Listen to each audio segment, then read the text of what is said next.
Welcome to daily market update. Sensex 84 పాయింట్లు పెరిగి 84,563 దగ్గర క్లోజ్ అయితే నిఫ్టీ 31 పాయింట్లు పెరిగి 25,910 దగ్గర క్లోజ్ అయింది. వేరేస్ బ్యాంక్ నిఫ్టీ 136 పాయింట్లు పెరిగి 58,517 దగ్గర క్లోజ్ అయింది. మార్నింగ్ సెషన్లో కంప్లీట్గా నెగిటివ్గా మూవ్ అయిన మన మార్కెట్స్ ఆఫ్టర్నూన్ సెషన్లో ఎస్పెషల్లీ 2:30-3 గంటల తర్వాత అప్ సైడ్ మూవ్ అవటం చూసాము.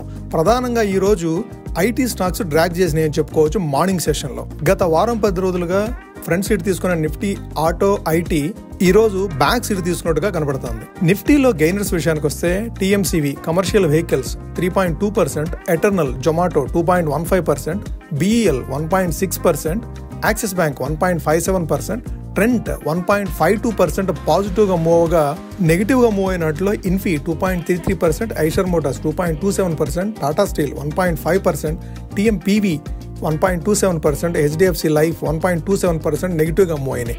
Please like the video and subscribe the channel for daily content.